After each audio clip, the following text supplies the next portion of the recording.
대표님의 입술은 천천히 제 입술에 닿았고 우리는 서로의 숨결을 느꼈습니다. 그리고 그 숨결은 점점 뜨거워졌어요. 처음에는 낯선 감각들이 저를 움츠러들게 했지만 곧 모두 잊고 오직 나로서만 존재하는 것이 느껴졌습니다.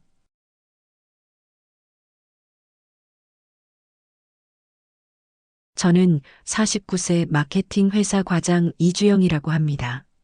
7년 전 이혼 후 딸 하나를 키우며 가장으로 살고 있죠. 그래서 악착같이 일하고 있습니다. 오늘도 김대리의 푸념이 시작됐네요.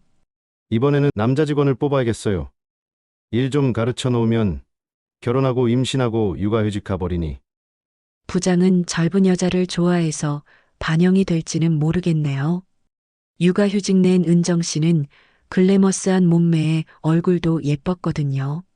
나도 한 볼륨 하는데 보여줄 사람도 없고 참 아깝습니다. 애 키우면서 가장 노릇하다 보니 좋은 시절이 다 지나가 버렸네요. 하지만 회사에서 그런 모습을 보였다가는 말 많은 사람들 먹잇감이 되겠지요. 그래서 늘 안경을 쓰고 헐렁한 옷만 입고 다녔어요. 여자로 보이지 않게 일에만 집중하기 위해서요. 대표님이 출근하셨습니다. 인사를 하면서 들어오시는 대표님은 오늘도 멋지셨습니다.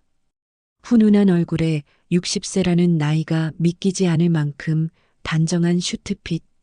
역시 남자는 슈트지요. 운동으로 다져진 몸매. 그리고 부드럽지만 흔들림 없는 카리스마. 하지만 맵고 끈음이 확실하셔서 냉정해 보이실 때도 있어요. 그래서 함부로 다가가기가 어렵지요. 여자들이 꽤 많다는 소문이 있습니다. 사별하시고 싱글이시니 여자를 만나도 누가 뭐라고 하겠습니까? 대표님 뒤에는 모델 같은 정비서가 따라 들어오고 있었습니다. 나이는 30대 후반. 대표님하고 그렇고 그런 사이다라고 얘기하는 사람도 있었어요. 하지만 자수성가로 이 자리까지 온 사람이니 절대 호락호락하지 않을 겁니다. 이 과장, 갑자기 대표님이 저를 부르셨어요. 네. 당황한 제가 눈을 크게 뜨자 대표님은 부드럽게 웃으셨습니다. 매번 뭘 그렇게 놀래요? 인사보고서 좀 서둘러줘요. 대표님은 저에게 호의적이셨어요. 늦은 밤, 사무실에 혼자 남아 인사보고서를 마무리하던 저는 시계를 보며 한숨을 내쉬었습니다. 9시가 넘어 있었어요. 그때 정비서가 제 책상 옆으로 다가왔습니다. 아직 퇴근 안 하셨네요. 대표님이 보고서 찾으시던데 도도하게 말하고 가버리는 정비서의 뒷모습을 보며 저는 다급히 보고서를 마무리해서 대표실로 올라갔습니다. 문이 반쯤 열려 있었죠. 저도 모르게 열린 문틈으로 안을 들여다봤습니다. 그런데 정비서가 대표님 품에 안겨 있는 거예요. 저는 깜짝 놀라 보고서를 떨어뜨렸습니다. 두 사람의 시선이 동시에 제게 꽂혔습니다. 여러분이라면 이 상황에서 어떻게 하시겠어요? 저는 당황한 나머지 죄송합니다. 계속하세요. 라고 말하고 급하게 가방을 챙겨 집으로 돌아왔습니다. 다음 날 아침 대표님은 아무 일 없다는 듯 평범하게 출근하셨습니다.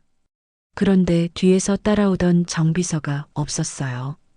우리는 의아해했습니다. 대표님이 걸음을 멈추고 우리를 둘러보셨습니다. 정비서가 갑자기 일을 그만두게 됐어요. 근데 알다시피 중요한 계약이 진행 중이라 비서 대행을 맡아줄 사람이 필요합니다. 모두가 눈치만 보는 가운데 대표님의 시선이 제게 꽂혔습니다. 이 과장이 해줬으면 합니다. 저요? 네. 부탁할게요. 네, 알겠습니다. 왜 하필 나일까요? 젊은 사원들도 많은데 정비서는 잘린 것이라는 생각이 들었어요. 대표님의 행동이 실망스러웠습니다. 누구든 항상 존중하셨는데 그런데 한편으로는 이상한 생각도 들었습니다. 정비서는 내가 대표실로 올라갈 걸 알고 있었는데 문도 열어놓고 그 행동을 한 거잖아. 그럼 대표님이 강제로? 그렇게는 안 보였는데. 저는 그렇게 비서 대행일을 시작했습니다. 대표님은 미국 바이어들과의 만남에 만반의 준비를 하라고 지시하셨어요. 출국 날짜가 일주일도 안 남아 있었거든요. 정신없이 준비를 하고 출국하는 날이 됐어요. 비행기를 타고 좌석에 앉아 비로소 한숨을 돌렸습니다. 고맙게도 대표님이 비즈니스석을 예매해 주셨어요. 대접받는 것 같아서 기분이 참 좋았습니다. 그러나 좋았던 감정도 잠시. 도착하자마자 우리는 바이어들이 오는 파티에 참석을 해야 했어요. 저는 검정색 바지 정장을 입고 있었고 대표님은 역시 멋진 슈트를 입고 나타나셨습니다.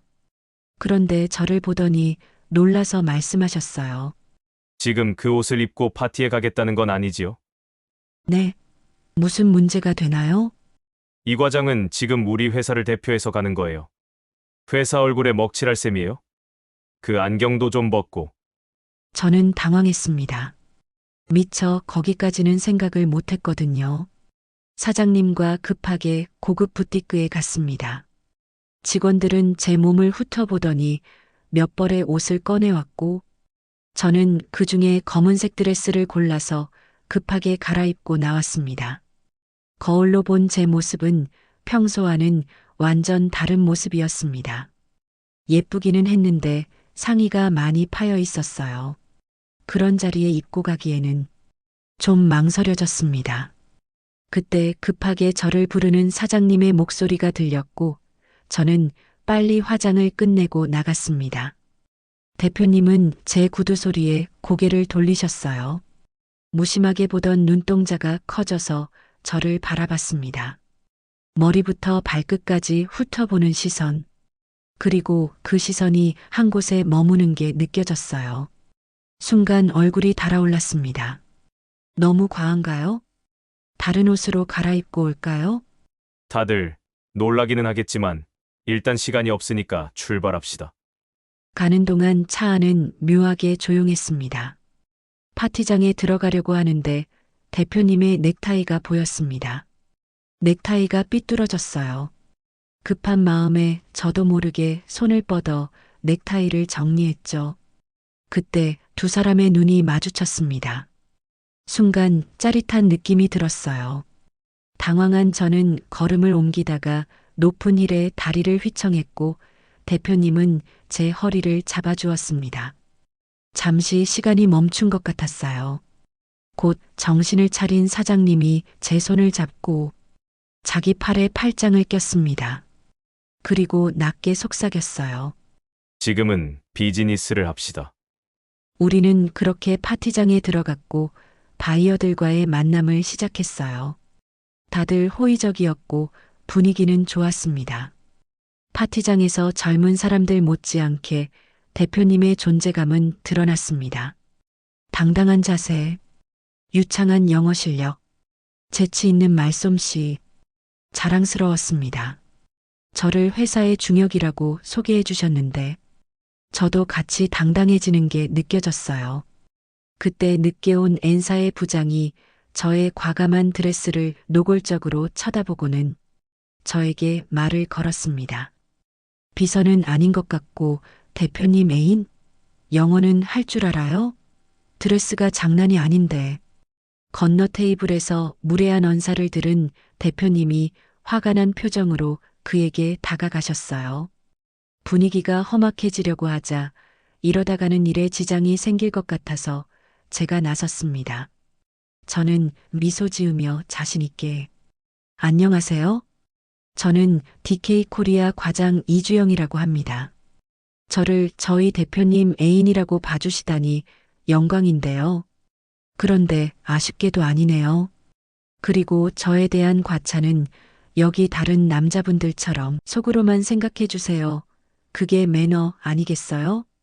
최대한 발음을 굴리며 유창한 영어로 말하자 그 남자는 머쓱한 표정으로 자리를 피했습니다. 파티는 끝났고 우리는 호텔에서 바로 일을 시작했습니다. 바이어들의 의견을 정리하고 있는데 대표님이 갑자기 저한테 무뚝뚝하게 말씀하셨어요. 근데 옷이 그것밖에 없었어요? 아님 일부러 그 옷으로 고른 거예요. 시간이 없어서 처음 잡은 옷으로 입고 왔어요. 옷이 과했지요? 혹시 일하는데 문제가 됐을까요? 아니요. 영어를 꽤 잘하던데요. 먹고 살려고 노력했어요. 제 말에 대표님은 웃음을 보이셨어요. 잠시 후 웃음을 멈추고 저를 가만히 바라보셨습니다. 이 과장이 귀여운 건 알고 있었는데 매혹적일 줄은 몰랐네요. 그 나이에 가지고 있기 힘든 매력인데. 말없이 바라보는 대표님의 뜨거운 눈빛을 보고 저는 얼굴이 붉어지는 게 느껴졌어요. 안 돼, 이러다가는 정비서 꼴이 될 거야. 그럼 내 자리는? 난 일이 필요해. 딸아이 얼굴이 떠올랐어요. 그럼 일어나 보겠습니다. 잠깐 얘기 좀 할까요? 저희는 긴 소파에 떨어져서 나란히 앉았어요. 우리가 같이 일한 지가 이 과장 30대부터니까 10년이 넘었네요. 네, 벌써 그렇게 됐어요. 내가 왜 이 과장이랑 출장을 왔는지 알아요? 이 과장이랑 있으면 마음이 편안해지거든. 나한테 다가오는 다른 여자들처럼 계산적이지 않으니까. 순수한 얼굴로 나를 쳐다보면 참 귀엽다는 생각을 했었어요. 그런데 오늘은 내가 아는 이 과장은 나를 일부러 유혹할 사람이 아니에요. 맞죠? 네, 대표님 그럴 생각은 정말 없습니다. 나도 마찬가지예요. 나도 의도하지 않은 거예요. 회사 내에서 이런 일은 만들지 않을 거라고 마음먹었었는데. 그렇다고 오해는 하지 말아요. 이 과장이 이렇게 차려입었다고 그것 때문에 반한 건 아니니까. 외모가 좋은 여자들은 아주 많아요. 반했다는 말에 가슴이 두근거리며 설레었습니다. 오랜만에 다시 여자가 된 것 같았어요. 대표님이 천천히 다가와 제 손을 잡았습니다. 간절하게 허락을 구하는 것 같은 눈빛으로요. 제가 거부하지 않자 대표님은 참을 수 없다는 듯이 저를 꽉 안았어요. 그리고 부드럽게 입을 맞췄습니다. 대표님의 뜨거운 숨결이 느껴졌어요. 그때 갑자기 정비서가 떠오르면서 정신이 확 들었습니다. 나도 그렇게 버려질지도 몰라. 잠깐만요, 이건 아닌 것 같아요. 솔직히 말씀드릴게요. 저는 정비서처럼 되고 싶지 않아요. 그렇게 버려지고 싶지도 않고 제 자리도 잃고 싶지 않아요. 죄송합니다. 황당해하고 있는 대표님에게 저는 그 말을 남기고 방으로 돌아갔어요. 그날 밤 전 불안감과 두려움, 설레임, 복잡한 감정들로 잠을 이루지 못했습니다. 다음 날 방문 앞에서 한참을 망설이고 있는데 대표님이 어떻게 아셨는지 말없이 문을 열어주셨어요. 우리는 어색한 공기 속에서 묵묵히 일에만 집중했습니다. 바이어들과의 회의를 마치고 호텔로 돌아오는 길에 긴장이 풀리자 배가 고파왔어요. 배에서 꼬르륵 소리가 들리는데 애써 태어난 척 했지만 아무래도 대표님이 들으신 것 같았어요. 풋 하고 웃으시더니 저녁을 먹고 들어가자고 하셨어요. 고급스럽고 분위기 좋은 레스토랑이었습니다. 어색한 식사가 끝나고 커피를 마시던 중 대표님이 먼저 입을 여셨어요. 그날 이 과장이 오해를 할 수밖에 없는 장면이기는 했는데 본계단은 아니에요. 나는 정비서에게 아무런 감정이 없어요. 그날은 정비서가 일을 그렇게 만든 거예요. 그렇게 변명을 하는 대표님한테 왠지 실망스러운 감정이 들었습니다. 그렇군요. 알겠습니다. 사무적인 제 말투를 들으시더니 대표님은 대표님은 굳은 표정을 지으며 더는 말씀을 잇지 않으셨어요.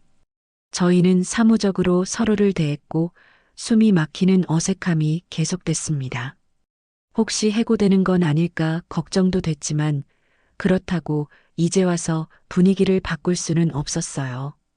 시간이 지나 미국에서의 일정이 거의 끝나갈 무렵 저는 회사 일 때문에 김 대리에게 전화를 했습니다. 별일 없지요? 별일 없긴요. 상무님이 정비서하고 바람이 왔다고 상무님 아내분이 회사에 와서 난리도 아니었어요. 지금 와서 하는 말이지만 정비서가 임원들 돌아가면서 꼬셨잖아요. 아니, 왜요? 나이가 차니까 남자들도 떨어져 나가지. 근데 씀씀이는 줄이지 못하지. 명품으로 도배를 하고 다녔잖아요. 사채까지 끌어다 쓴 것 같던데. 저는 전화를 끊고 한동안 멍하니 있다가 정비서의 행동을 깨달았습니다. 그날 정비서가 일부러 문을 열어둔 채 그런 장면을 보였다는 것을요. 아, 이런. 내가 오해를 했구나. 멋진 사람과 사랑할 수 있는 기회가 왔는데 저는 어설픈 오해로 그 기회를 밀어내버린 겁니다. 그 뒤로 대표님을 전전긍긍하며 바라봤는데 대표님은 저를 쳐다보지도 않으셨습니다. 며칠이 지나 드디어 N사와의 계약을 성공시키고 우리는 성취감에 들떠 있었습니다. 그리고 N사의 저녁 식사 제안에 대표님은 흔쾌히 응하셨습니다. 이제 입을 옷이 문제였습니다. 저는 고민하다 다른 옷을 준비할 수 있는 시간이 있었지만 다시 그 검은색 드레스를 입었습니다. 그 옷을 입었을 때 대표님의 눈빛이 떠올랐거든요. 하지만 제가 그 옷을 입고 나가자 대표님의 표정이 굳어졌습니다. 그리고 식사를 하는 중에 N사 대표가 제 과감한 드레스를 쳐다보자 대표님 표정은 더더욱 굳어졌고요. 결국 대표님은 회사에서 급한 일이 생겼다면서 자리를 빨리 정리했습니다. 차에 타자마자 저는 물었습니다. 대표님, 회사에 무슨 일이 있나요? 제가 연락받은 게 없어서요. 이 과장은 조용히 해요. 가는 내내 말이 없던 대표님은 호텔방에 들어서자마자 책상을 내리쳤습니다. 그 옷은 왜 또 입은 거예요? 사람들이 쳐다보는 거 몰랐어요? 흥분을 가라앉히고 대표님은 한숨을 쉬며 말씀하셨어요. 남자들이 이 과장을 쳐다보는 시선이 너무 싫었어요. 그 순간 우리는 눈이 마주쳤고 한동안 서로를 바라봤습니다. 대표님은 홀리듯 다가와 저를 안았어요.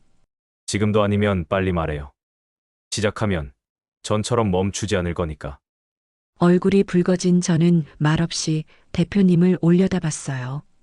대표님의 입술은 천천히 제 입술에 닿았고 우리는 서로의 숨결을 느꼈습니다. 그리고 그 숨결은 점점 뜨거워졌어요. 처음에는 낯선 감각들이 저를 움츠러들게 했지만 곧 모두 잊고 오직 나로서만 존재하는 것이 느껴졌습니다. 우리는 그 세계에서 다시 없을 충만감을 가졌습니다. 그 충만감에 젖어서 대표님은 계속 저를 안고 있었죠.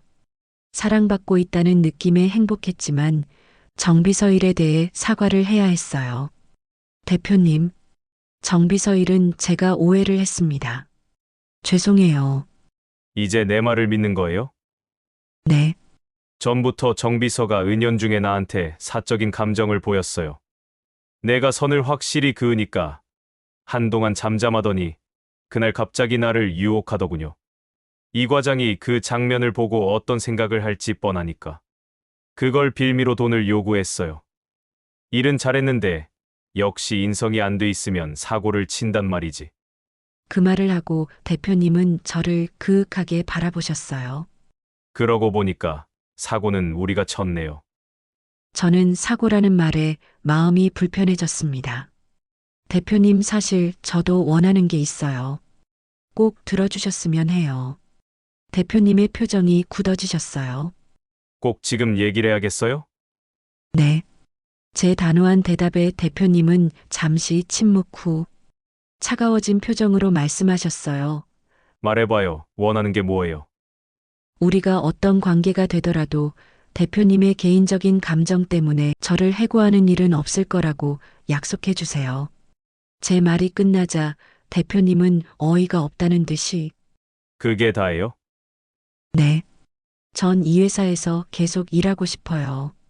대표님은 그제야 얼굴을 풀고 소리내서 짧게 웃었어요. 걱정하지 말아요. 나를 뭘로 보는 거예요? 이 과장이 회사를 위해 열심히 일하고 희생해서 얻은 자리인데 내가 그걸 모를 것 같아요? 이 과장 업무 능력이나 인성, 나는 다 좋아하고 있었는데 저는 그 말에 순간 울컥했어요. 누군가가 나를 인정해주고 있다니 마음이 벅찼습니다. 그럼 이제 사랑을 해볼까요? 우리한테 주어진 이 시간을 그냥 보낼 수는 없잖아요. 그 말이 제 마음에 꽂혔습니다. 많은 시간을 저는 그냥 흘려보내고 있었거든요. 출장에서 돌아온 저는 안경과 헐렁한 옷들을 벗었습니다. 그리고 저를 돋보이게 해주는 옷을 입기 시작했죠. 딸도 적극적으로 응원해줬고요. 저는 매력이 넘치는 사람이었습니다. 그걸 50이 다 돼서 다시 깨닫게 됐네요. 그래도 아직 늦었다고 생각하지는 않아요. 남은 인생은 누구 눈치 보지 않고 저를 가꾸고 저를 위해서 살아야겠다는 생각이 들었거든요. 달라진 저를 보고 회사 사람들은 놀라서 입을 다물지 못했습니다. 김대리도요. 대표님하고는 당분간 비밀 연애를 할 생각입니다. 아무래도 회사니까 조심해야 하겠지요? 왠지 짜릿할 것 같습니다. 대표님하고 잘 되지 않을 수도 있겠죠. 그래도 괜찮아요. 저는 저만의 매력을 가진 누구보다 가치 있는 사람이니까요. 여러분들도 숨겨져 있는 자신을 찾고 그 누구보다 아껴주세요. 자신을 아끼는데 늦은 나이는 없는 것 같습니다. 분명히 여러분 안에도 여전히 빛나는 매력이 있어요.